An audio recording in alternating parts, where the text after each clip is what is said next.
ఇక్కడ ఉన్నాడు ఒక ఆయన మహేందర్ రెడ్డి ఎట్లా మాట్లాడిండని నిన్నగాక మొన్న ఏమన్నా నిజంగా సిగ్గుశరమునలు మాట్లాడతారా అట్లా మాటలు ఎంత మాట అంటాడు నేతన్నలను ఇన్ని రోజులు తిన్న జాలదా దొబ్బి తిన్నది సాలలేదా బతకని వాళ్ళు నిరోధు పొట్లాలు అమ్ముకొని బతకని పాన్ పరాగులు అమ్ముకొని బతకని అని సిగ్గు లేకుండా మన తమ్ముడు ఒక రిపోర్టర్ తోని నోటికొచ్చిన మాటలు మాట్లాడిండు ఏం తప్పు చేసిండు ఆ తమ్ముడు ఆ రిపోర్టర్ ఏం తప్పు చేసిండు ఆయన చేసిన తప్పల్లో ఒకటే ఇక్కడ ఉన్న నేత కార్మికుల స్థితిగతులు కాంగ్రెస్ ప్రభుత్వం వచ్చినాక వాళ్ళు పాపడాలు అమ్ముకుంటున్నారు రోడ్ల మీద ఇయ్యాల దివాలా తీసిపోయే పరిస్థితి వచ్చింది మళ్ళా సిరిసిల్ల ఉరిసిల్ల అవుతుందేమో అనే బాధతోని రిపోర్టర్ గా ఆయన పని ఆయన చేసిండు బాలు అనే తమ్ముడు ఆ తమ్ముని పట్టుకొని నువ్వు సన్నాసి అని మాట్లాడతాడు ఇదేనా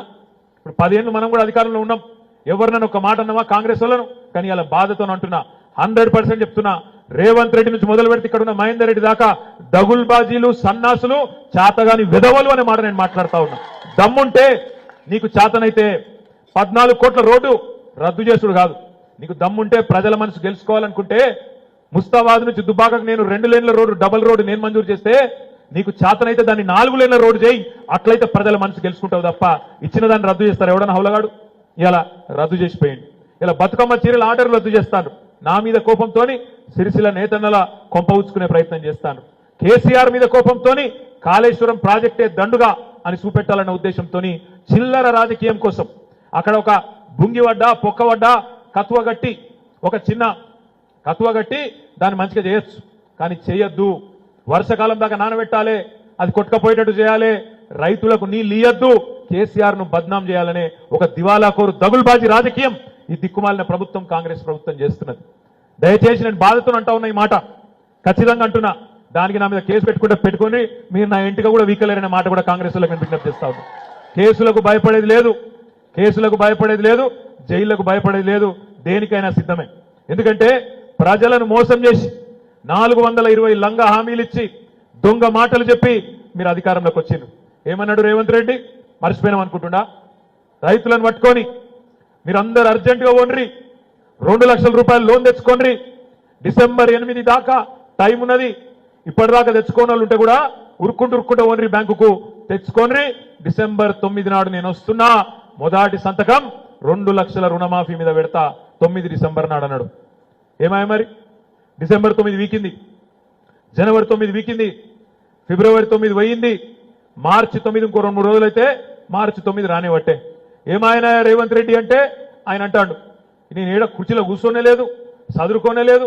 అటు ఇటు వాయిస్తున్నారు నన్ను అని చెప్పి ఇలా పోయి పాపం ఆయన కొన్ని టీవీ ఛానల్లో కూర్చొని బాధ చెప్పుకుంటా ఉన్నాడు నేను అడుగుతున్నా మరి ఎవడు చెప్పమన్నాడు నిన్ను మాటలు ఎవడు నరకమన్నాడు డిసెంబర్ 9 సంతకం పెడతా ఏకుతా పీకుతా ఎందుకు కొట్టినావు డైలాగులు ఎందుకు చెప్పినావు పచ్చి అబద్ధాలు ఒక్క 2 లక్షల రుణమాఫీ మాత్రమే కాదు ఎన్ని మాటలు చెప్పిండు కేసీఆర్ వేసేది బిచ్చం 10,000 కేసీఆర్ బిచ్చం వేసినట్టేస్తుండు రైతు బంధు నేను 15,000 ఇస్తా ఒక వారం రోజులు ఆగుండ్రి 15,000 ఇస్తా అన్నాడు పడ్డదా ముస్తాబాదులందరికీ రైతు బంధు పడ్డదా ఇలా రైతులు ఒకళ్ళ ముఖాలు ఒకళ్ళు చూసుకుంటారు పాపం కాంగ్రెస్ కోట్లు వేసిన వాళ్ళు కూడా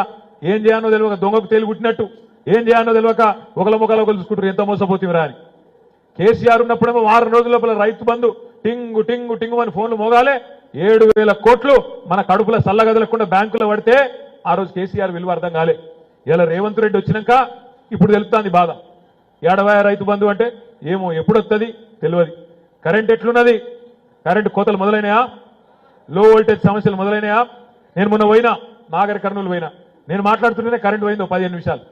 ఏమైందంటే అందరు కిందికెళ్ళి నవ్వుతాను జై కాంగ్రెస్ అంటాను గట్లున్నది మరి మార్పు ఏమిట్లా ఏం మొదలు కాలే బస్సు ఫ్రీ అన్నారు బంగారం ఫ్రీ అన్నారు ఇప్పుడు మరి పాత కళ్యాణ లక్ష్మి చెక్కులే ఇవ్వట్రు ఎవడన్నా ఎక్కడన్నా తులం బంగారం ఇచ్చిండా ఆడబిడ్డలకు మాటలు చెప్పిండ్రు బస్సు ఫ్రీ బంగారం ఫ్రీ కోడలుంటే 2,500 అత్తలుంటే 4,000 అత్తలే కాదు ఆ అత్తకో ఒక ఆయన మామ ఉంటే కూడా ఆయనకో 4,000 కేసీఆర్ ఒక్కరికే ఇస్తాడు ఇంట్లో ముసలోళ్లకు మేము ఇద్దరికి ఇస్తాం 4,000 ఇస్తామన్నారు పాపం నమ్మి మోసపోయి కేవలం 4 లక్షల ఓట్ల తేడాతో రాష్ట్రం మొత్తం చూస్తే మొత్తం పడ్డ ఓట్లు చూస్తే 4 లక్షల ఓట్ల తేడాతో మాత్రమే మనం ఓడిపోయినాం తప్ప పెద్ద తేడా ఏం కాదు